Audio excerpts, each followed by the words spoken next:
All right. Thanks for joining us, Coach, and congratulations on the win. We'll start with just your opening thoughts on the game. It was a great win. Really proud of the guys and the coaches. And before I get into any of that, I just want to thank the crowd. It was great having them back in our student section. It was awesome just seeing them again, hearing them.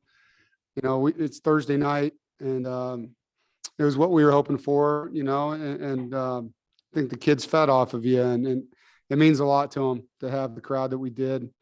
As far as the team goes, you know, when you can play a game like we just did and shut a team out, those are hard to get. Coach Gibson and the defensive staff, proud of those guys. We played a lot of guys on both sides of the football. It was good to see the way Devin bounced back after missing some throws. Thought he really played well after that. Good to see Emeka, you know, make a catch like that to build him back up confidence-wise. And, you know, all these guys played a part. The running backs ran really hard. The O-line, you know, manhandled them up front for most of the night, and 293 yards rushing.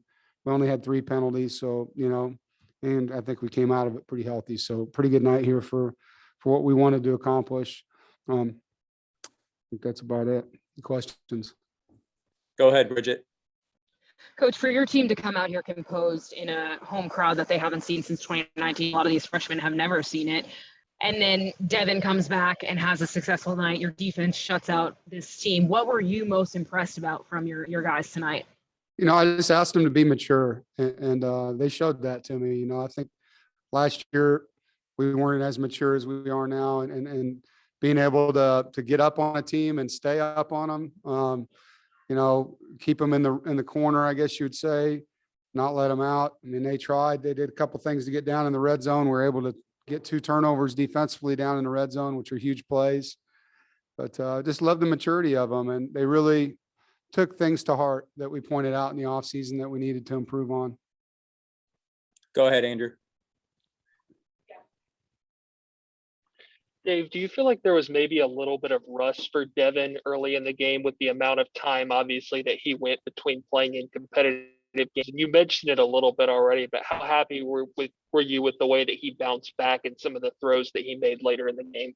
Yeah, there might have been a little bit of rust. You know, also defensively, you're trying to feel a team out that you're not real sure what they're going to do. We had no idea who their starters were, as you guys know, and they 29 transferred in the last 2 years. So there was a little bit of a feeling out period there.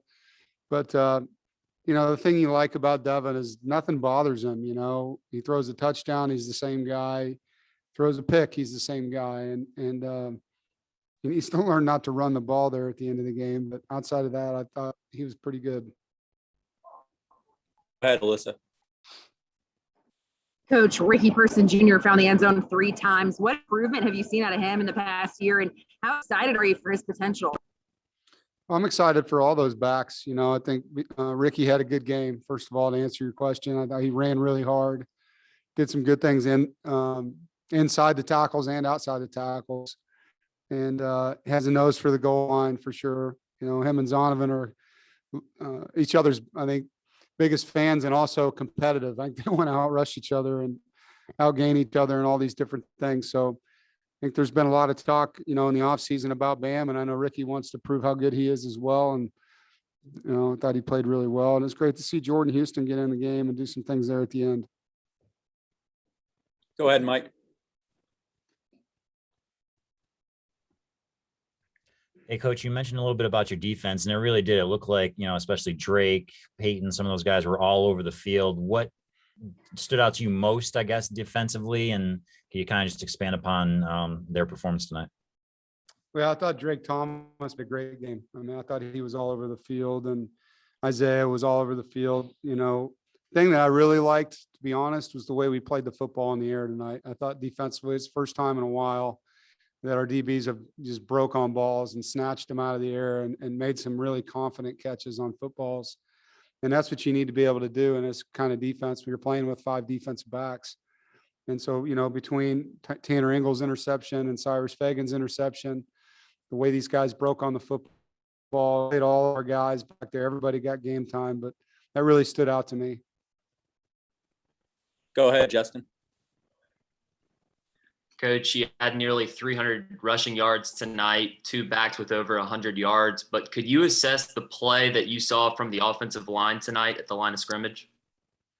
Yeah, I think they played really well. I think Coach Beck did a nice job mixing it up, and him and Garrison communicated well during the game. They found some different formations.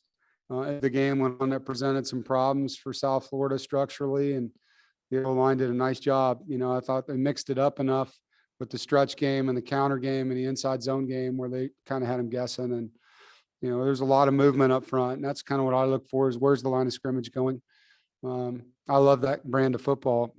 It's fun to see our offensive line and our tight end group play like that. And I think the backs just, they're so hard to tackle, and if you can get those guys started like that, a lot of good things are going to happen. All right. And the last question for Coach will come from Andrew. Dave, looking at Bam and Ricky and the way that they were both able to make such a big impact tonight, how much does that help you guys in the run game if both of them are healthy and going to be able to kind of rotate them each in and out on drives and keep them both fresh as the game goes along? Yeah, I mean, it's a long season, and they take a lot of hits on plays that you don't see, in the run game. In the pass game when they're protecting, picking up linebackers and things like that, they both had 16 carries, and that's kind of a perfect world when you can get something like that. But they do keep each other fresh. And I think you look across college football and NFL football, that's how it is anymore. You need to have 2 guys, if not 3, to make it through the kind of contact that these guys face every week. All right, Coach, that's it. Thanks. Congratulations on the win. Appreciate it. Go Pack.